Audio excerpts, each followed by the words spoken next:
Hello, my name is Emma Yokulis, and welcome to Book Critique number 2. The book I decided to feature this week is called Frindle, written by Andrew Clements and illustrated by Brian Selznick.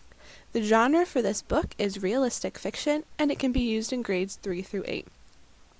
This book is a book I've heard about for many years, but I've never actually had the chance to read until now. I really enjoyed the book. It's about a boy named Nick who's a 5th grader who loves the dictionary. He has a big imagination, and he comes up with a new word. So the book just follows that story and how everyone reacts and just kind of the playing out of that new word that Nick creates. So the first activity I decided to do with this book is an English language arts activity. The main idea for this activity is that students will create an advertisement campaign for making their very own Frindle, their very own pen. So the first part of the activity is students will write in about a paragraph or so just a description of their ad. What's their Frindle going to look like? Will they get a celebrity endorsement? What's its slogan? Just all the basic components of writing an ad campaign that are necessary.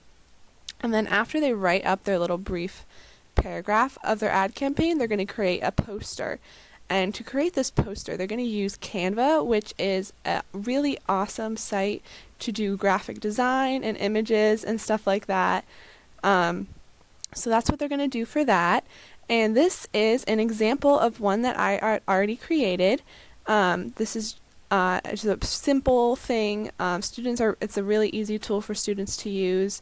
So I just have my title, my little slogan, a picture of the pen, the price, and I got my pen endorsed by LeBron James. So that's just an example of kind of the final product of what I would like their Canva product to look like. The next activity is an art and technology activity.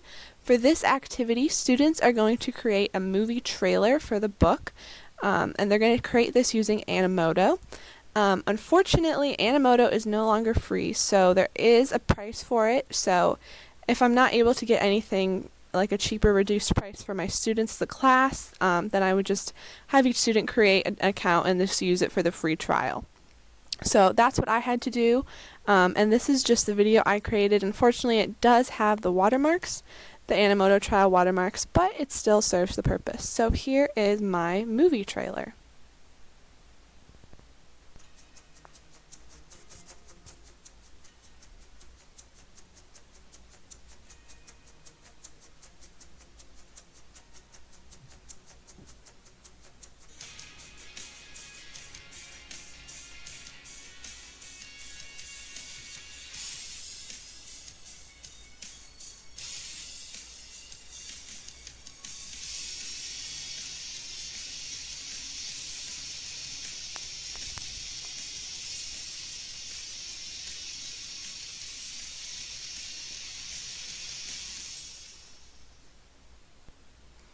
Alright, so that was just a brief example of what I want my students to create for that section of the assignment.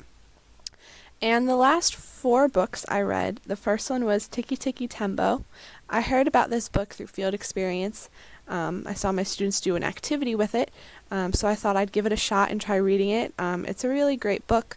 It's pretty interesting, and I think the students would really enjoy it. I know the field students I had did, so I would definitely want to try this in my own classroom. The Last Stop on Market Street, I heard of this book because it did win a Newbery Award, and it's just a great book, brings up a lot of students' awareness of cultures. It's a great book for them to read. The BFG by Roald Dahl is a book that I have heard about for forever, but I finally got the chance to read it. I really enjoyed this book. Very sweet story. The students would definitely like it, and it would be really great now that there's a movie out to read the book and then show them the movie and kind of compare and contrast the movie with the book. The last book I read was Pete the Cat. I've heard a lot about Pete the Cat books, so I thought I'd give one a try. The book that I chose from the series is Pete the Cat and His 4 Groovy Buttons. It's about Pete the Cat with 4 groovy buttons on his shirt, but unfortunately he loses a groovy button, but that's okay. He's still having a great day. So it's a really cute book, and I think it's just a fun, light read for students.